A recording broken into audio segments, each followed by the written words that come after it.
Welcome to ARK news. Bhupalpalli area ఆసుపత్రిలో నూతన CT scan యంత్ర ప్రారంభోత్సవంలో పాల్గొన్న INTUC secretary general Shri Janak Prasad.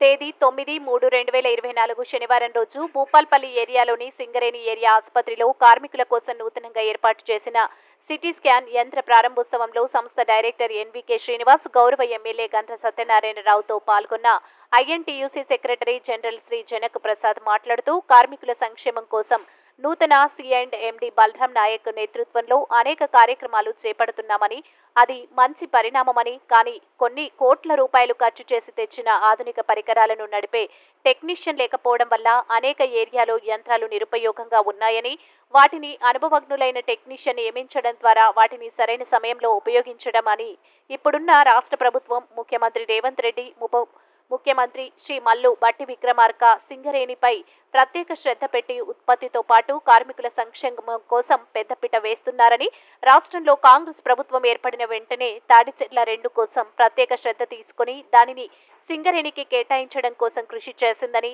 దానివల్ల ఏడాదికి 5 మిలియన్ టన్నుల చొప్పున 30 ఏళ్లకు గాను 180 మిలియన్ టన్నుల బొగ్గు ఉత్పత్తి చేసే అవకాశం ఉందని, దీనివల్ల సింగరేణికి ఎంతో ఆదాయం వస్తుందని, అలాగే ఒడిశాలోని నైనీ కోల్ బ్లాక్ మీద కూడా ప్రత్యేక శ్రద్ధ పెట్టి అక్కడ థర్మల్ పవర్ విద్యుత్ ఉత్పత్తి చేసే విధంగా కృషి చేయాలని కోరారు. ఈ కార్యక్రమంలో సెంట్రల్ సీనియర్ నాయకులు ధర్మపురి రాజేందర్, వికాస్ కుమార్ యాదవ్, జోగ బుచ్చయ్య, మధుకర్ రెడ్డి, శేషరత్నం, హుస్సేన్, రామచందర్, అలేం, శంకర్, శ్రీనివాస్ తదితరులు పాల్గొన్నారు.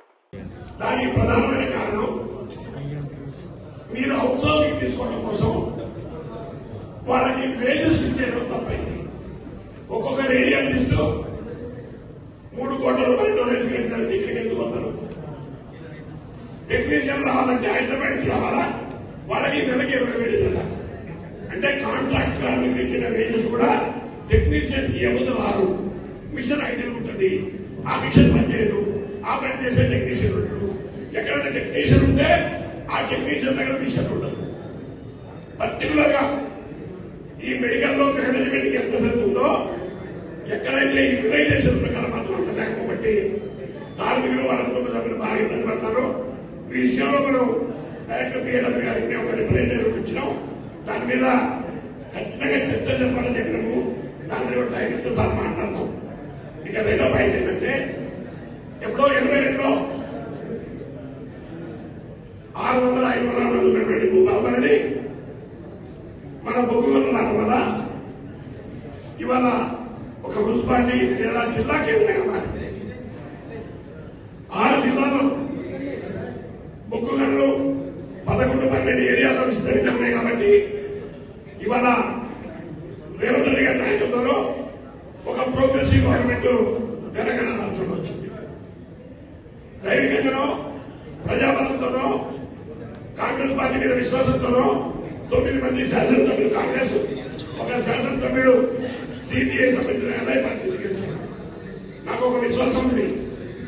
ఇవాళ ఒక సమర్థులైన బొగ్గు శాఖ మంత్రి భట్ గారు, ముఖ్యమంత్రి గారు, స్థానిక శాసనసభ్యులు, అత్యంత శక్తివంతులైన అందరినీ క్యారీ చేయగలిగిన రాష్ట్ర కేంద్ర ప్రభుత్వాన్ని నడిపించగలిగే శక్తి ఉన్న సేఫ్టీ పర్వాలేదు. వారికి తగ్గట్టు వాళ్ళ డైరెక్టర్ చెప్తున్నా 45 సంవత్సరాల సింగరేణి ఉన్నా ఇవాళ సింగరేణి మేనేజ్మెంట్ ఉన్న ఎంపీ డైరెక్టర్లు, ఇక్కడ ఉన్న శాసనసభ్యులు, గవర్నమెంట్ ఇంత ప్రోగ్రెసివ్ 50 సంవత్సరాలు ఉన్నారు. ఉంది.